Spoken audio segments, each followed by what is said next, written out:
Hey guys, welcome back to my channel where I talk about the NWSL, women's soccer, just soccer, only soccer. So I've been putting off this video for a while now. I've been really busy. It's also the first time my face actually looks clear from pimples. And the one time that I did want to film, I actually broke out in the hives because of my laundry detergent. Yeah, that was fun. Anyway, in this video, I'm going to be talking about Korbin Albert and her performance in the 2024 Summer Olympics. Korbin is a very controversial player, to say the least. Back in March, fans discovered her TikTok history. They found out that she was liking homophobic and transphobic posts on TikTok and was also wishing harm on a fellow player. I already did a video discussing all that, and I'll have it linked in the description below. So I'm going to be breaking this video into two parts. Pre-Olympics is going to be the first part. During and after the Olympics is going to be the second part.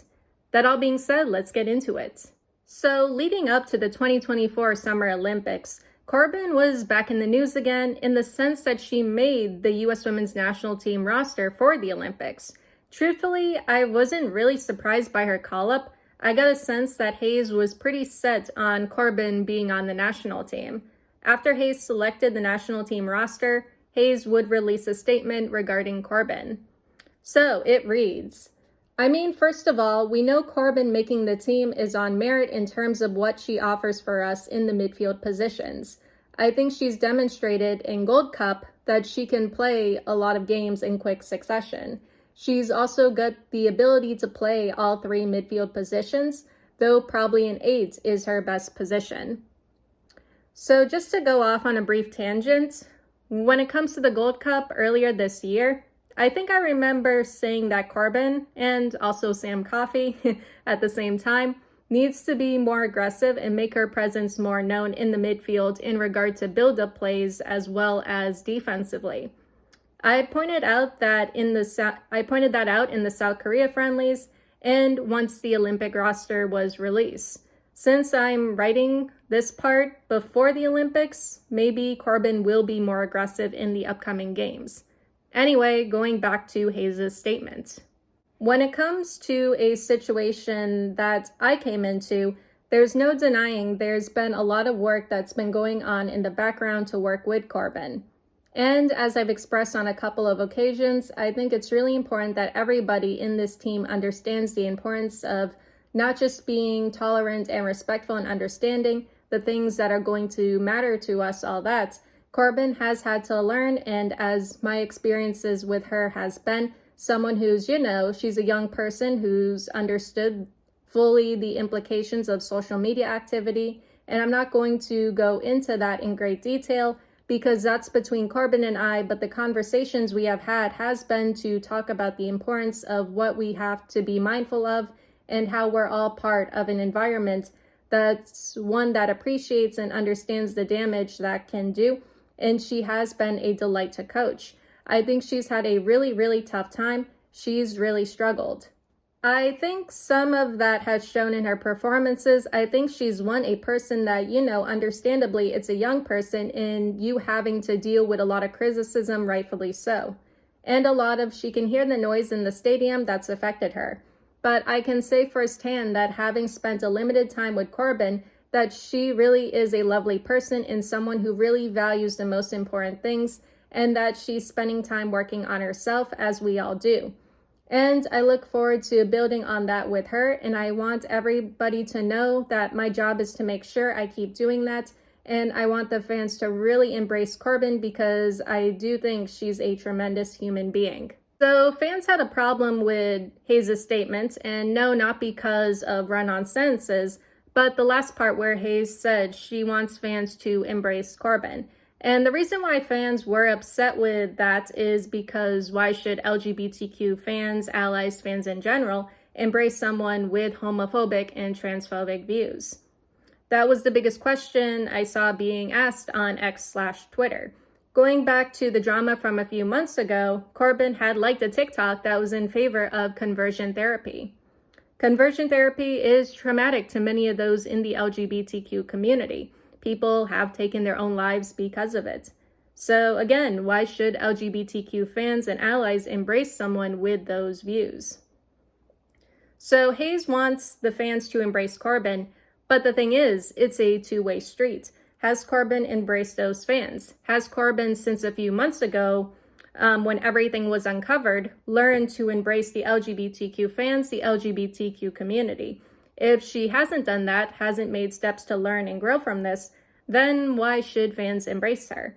Hayes says there has been a lot of work done in the background with Korbin, but people were asking, or fans were asking, what is it exactly? What steps are being taken with her to better herself? Here's the thing.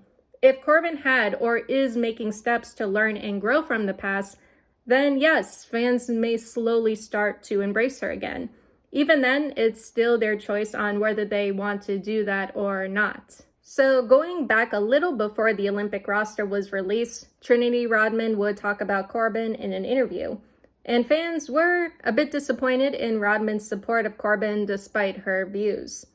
It reads, "I like to say social media is a great place, but a dangerous place," Rodman says. "Having strong opinions is difficult, especially when you are looked at a lot and you have a platform to do so.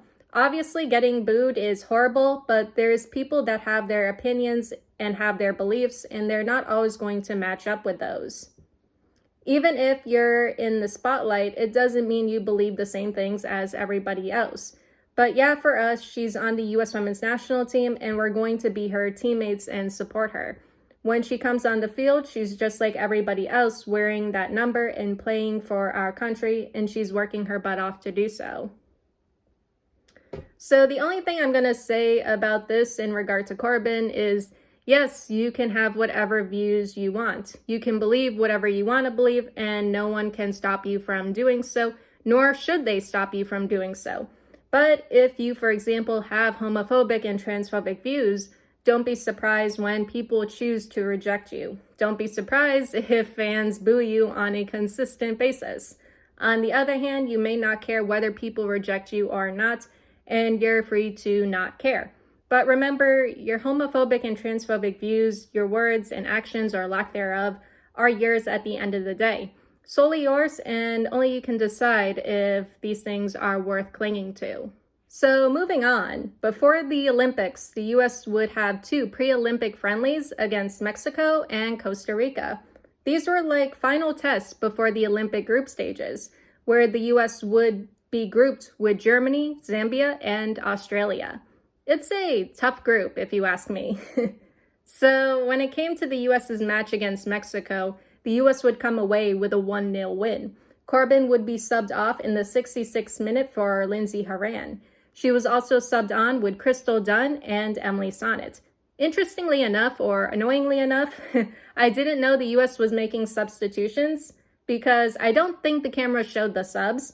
Usually the camera would show the substitutes coming on the pitch, but either they did it quickly or I just missed it. I only knew there were substitutions when I heard booing.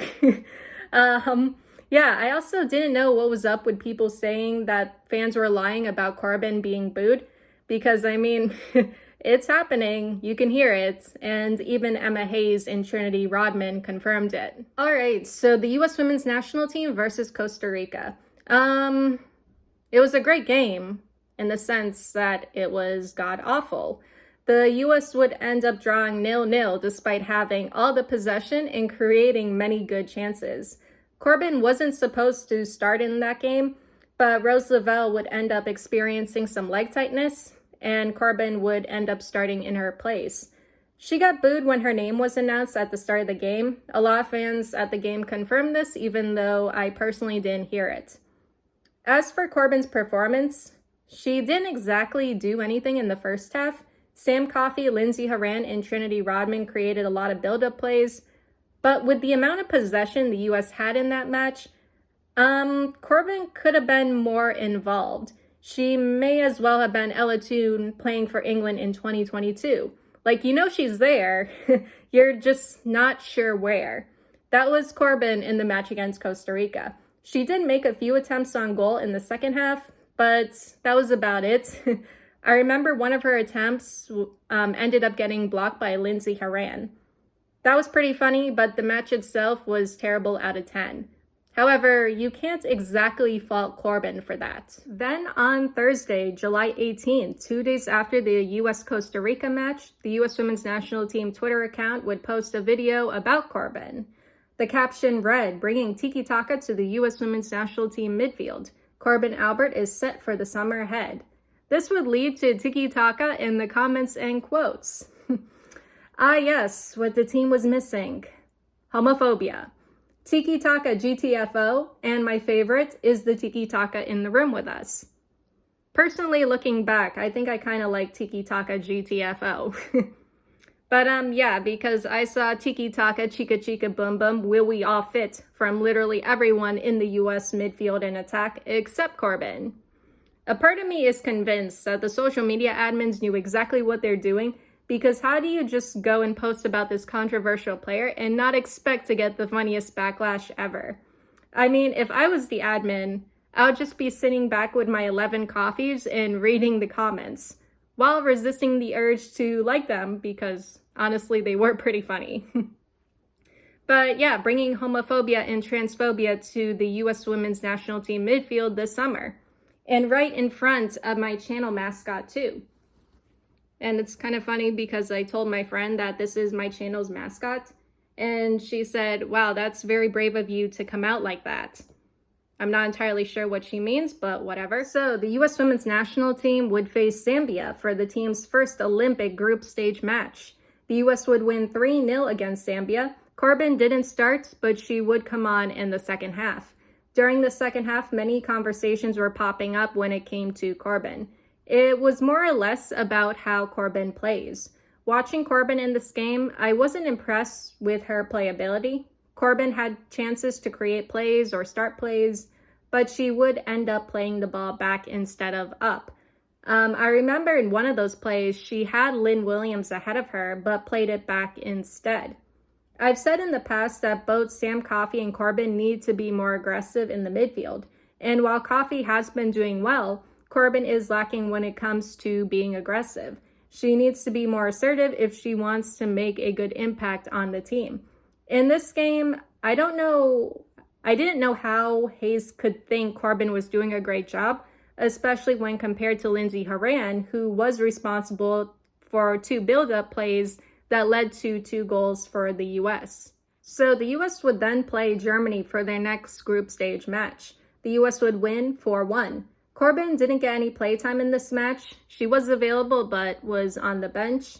The midfield would consist of Horan, Lavelle, and Coffey, and against Germany, they and the team did really well.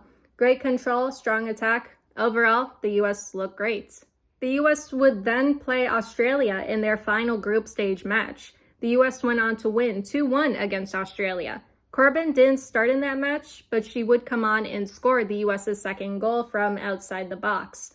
It was the winning goal for the US because Australia would score a goal in extra time, making it 2-1. It was a good goal, but the problems still remain the same. Korbin just isn't aggressive enough in the midfield. She doesn't provide that same stability and control as Coffey did in the group stages. And the thing is, Coffey would end up missing the US's quarterfinal match against Japan due to yellow card accumulation. In the Olympic quarterfinals, the US would meet Japan. The US would go on to win 1-0 in extra time thanks to Trinity Rodman's goal in the 107th minute. Korbin started in this match, and if I'm being honest, the midfield in this game was just bad in general. Like, it wouldn't be right to just blame Korbin for how bad the midfield performed. Korbin played alongside Lindsey Horan and Rose Lavelle. For whatever reason, instead of providing more support in the midfield, Horan wanted to get involved in the attack. Here's a visual representation that I made of what was kind of going on. The US would find themselves overwhelmed in the midfield, with Korbin being surrounded and cut off at times. Whenever I would look at Korbin in this game, Japan would have her in a triangle, sometimes even a square. This means if Germa or Fox in the back line wanted to pass the ball to Korbin, 3 or 4 Japanese players could instantly descend on Korbin and steal the ball off her. It also didn't help that Japan was playing with 4 in the midfield. So with Korbin surrounded and Horan Trying to be a forward or center forward, moving the ball through the midfield was a weird mess. Oh yeah, and this match was also boring as hell, and I still can't believe I woke up early to watch it. In the Olympic semifinals, the US would meet Germany. Again, the US would win 1-0 in extra time thanks to a goal from Sophia Smith. This match wasn't like the group stage where the US was able to completely break down Germany's backline and defense. Germany came into this meeting more prepared. The backline and defense was more organized, and there appeared to be good back and forth in the midfield.